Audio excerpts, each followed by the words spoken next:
Eric, and as the situation on the ground in Kabul rapidly deteriorates, U.S. forces there are rushing to evacuate all personnel from the embassy. Afghan President Ashraf Ghani's departure signals the government has all but handed power to the Taliban. Trey Yings is live in Jerusalem with the very latest. Trey, what more can you tell us?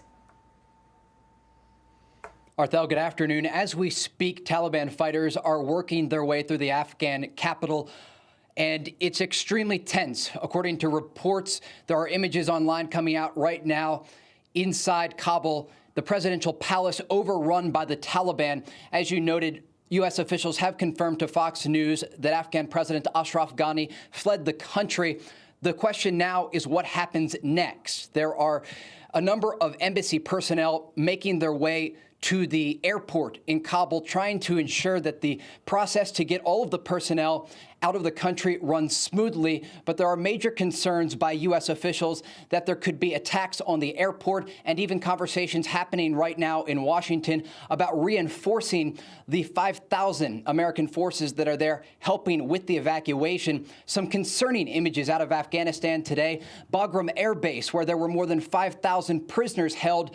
All of those prisoners released by the Taliban today, among them not only Taliban insurgents, but also al-Qaeda fighters. Certainly a concern to the civilian population in Kabul and across Afghanistan, who will see very quickly the Taliban reinforce their ranks and then ultimately, as the group has made clear, reinforce Sharia law across the country. This is extremely concerning to the population, especially women, who will be required to cover their faces. They will not be permitted to work in traditional roles. And you will see the country of Afghanistan take steps backwards, decades, an extremely unfortunate situation for a country that previously saw a lot of opportunity will now be under Taliban control within the coming hours. Arthel? It's absolutely extremely unfortunate. You know, was the Ghani administration, Trey, caught as flat-footed as the Biden administration has been as to how quickly the Taliban would overtake the country? I think everyone was caught on their heels with this situation. Over the past 8 days, we saw the Taliban take over 31 of the 34 provincial capitals across the country, and they implemented a plan that was extremely well executed in a way that previously was downplayed by U.S. officials. We heard President Biden say earlier this year that the Taliban had around 75,000 fighters, who would be no match for the Afghan security forces that numbered on paper around 300,000 people. The reality was much different on the ground. The Taliban very quickly took over cities in the southern part of the country, which required Afghan security forces to bring in reserve troops, at which point the Taliban then took over cities in the northern part of the country. Many of them, they actually just walked in and claimed victory. So this was a situation that many could not have predicted, but you have to ask, did the U.S. intelligence community have any firm understanding of what could happen on the ground? Just days ago, their prediction was that Kabul would fall in 90 days. Then that was moved to 30 days and then just 72 hours. And as we see now, there are Taliban fighters across the Afghan capital. Arthel? Yeah, and now, Trey, as you're reporting, they've released prisoners, thousands of them. So do you anticipate any trouble with these evacuations?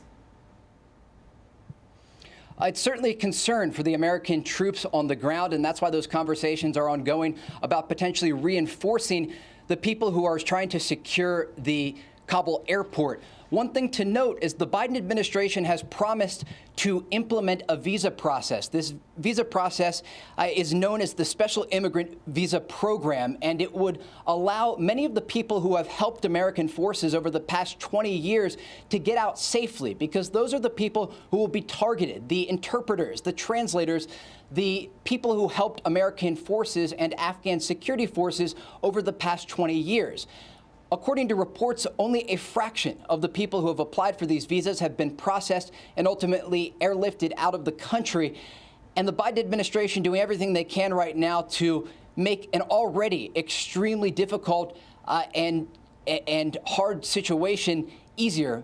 But as it stands now, there is really no practical way the United States is going to be able to assure protection for the thousands of Afghans who helped them over the past 20 years.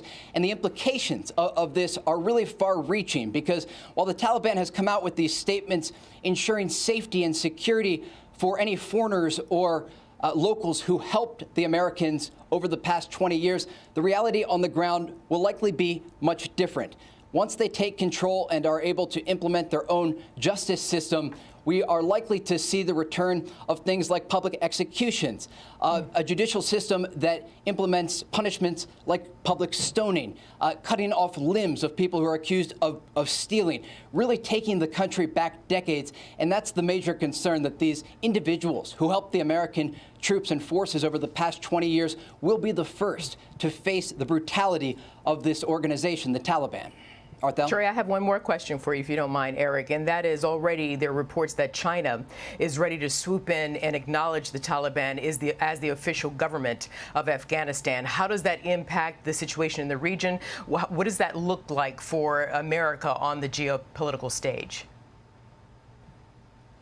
Well, it's a major loss for the United States if the Chinese are able to quickly build relations with the Taliban. They've tried to, as an organization, come across as a group that will ultimately be able to have a government that can engage with the international community. The two big players that the Americans should be concerned about are the Russians and the Chinese. The Chinese have very quickly come out and indicated they will ultimately recognize the Taliban as the legitimate government of Afghanistan. The Russians originally, there were reports about people in Moscow and top Kremlin officials saying that they would recognize the Taliban, but they've since walked those statements back, trying to see how things play out with these evacuations and ensuring that they're not getting ahead of what's unfolding on the ground. But it's a major concern when you step back and look at it from a 30,000-foot view, because if you look to the west of Afghanistan, you are looking at the country of Iran. And Iran is certainly of concern to the United States and its allies in the region. And when you think about China's efforts across the Middle East and across East Asia, this will give them an opportunity to actually have a pipeline of supplies, goods, and other relations with not only the Taliban and those in control of Afghanistan, but also a closer land bridge to the Iranians. Arthel? Yeah. Very complicated. I have more, but we have to move on for now. Trey Yings, thank you very much.